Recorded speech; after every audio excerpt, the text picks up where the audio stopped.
जय हो छठ मैया की। कहते हैं जब मनुष्य सच्चे मन से पुकारता है तो माँ, चाहे वे धरती की हो या दिव्य, कभी खाली हाथ नहीं लौटाती। बहुत पुराने समय की बात है। एक राजा था, प्रियव्रत। उनकी रानी का नाम था मालिनी। दोनों बहुत धर्मात्मा थे, दानी थे, प्रजा के लिए माता पिता जैसे थे। पर एक ही दुख था, उनकी कोई संतान नहीं थी। दिन रात बस यही चिंता, हमारे बाद इस राज्य का क्या होगा। कभी रानी मंदिरों में मन्नत मांगती तो कभी राजा महर्षियों से उपाय पूछते। आखिरकार उन्होंने महर्षि कश्यप से पुत्रेष्टि यज्ञ करवाया। यज्ञ पूरा हुआ तब महर्षि ने कहा, रानी मालिनी, यह प्रसाद तुम्हें पुत्र रतन देगा। रानी ने विश्वास से वह प्रसाद खाया और कुछ महीनों बाद उनके आंगन में एक पुत्र का जन्म हुआ। राजमहल में खुशी की लहर दौड़ गई, पर नियति को कुछ और ही मंजूर था। बालक मृत पैदा हुआ। सारा महल मौन हो गया। ढोल की जगह सन्नाटा था, हंसी की जगह रुदन। रानी मालिनी अपने पुत्र को गोद में लेकर फूट फूट कर रोने लगी।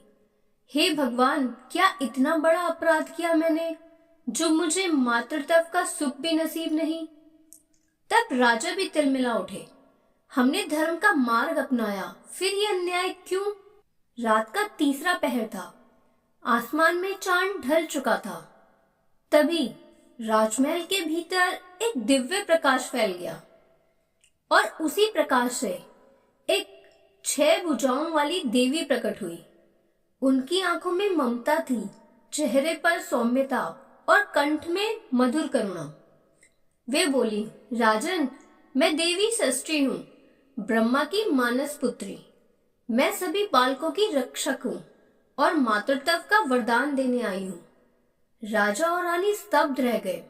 रानी ने हाथ जोड़कर पूछा, माँ, हमने तो आपकी कभी पूजा नहीं की, फिर भी आप कृपा करने आई।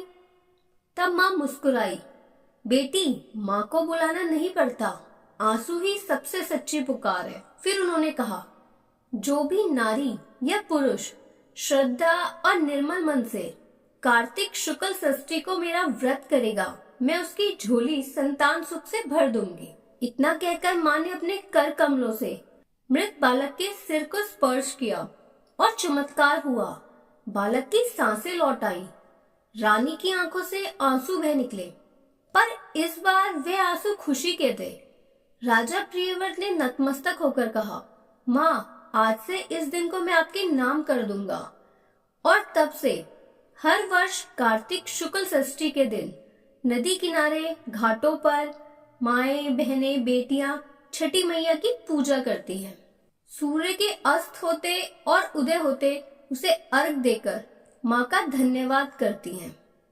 यह कथा केवल व्रत की कहानी नहीं, यह माँ और ममता की कहानी है। यह प्रेम, धैर्य और विश्वास की कहानी है, क्योंकि जब सब कुछ छिन जाता है तो माँ षष्ठी की कृपा से जिंदगी में प्रकाश लौट आता है। ये दिव्य कथा यहीं संपन्न होती है। अगर आपको ये कथा अच्छी लगी हो तो चैनल को सब्सक्राइब करें, वीडियो को लाइक करें और अपना आशीर्वाद चैनल पर बनाए रखें।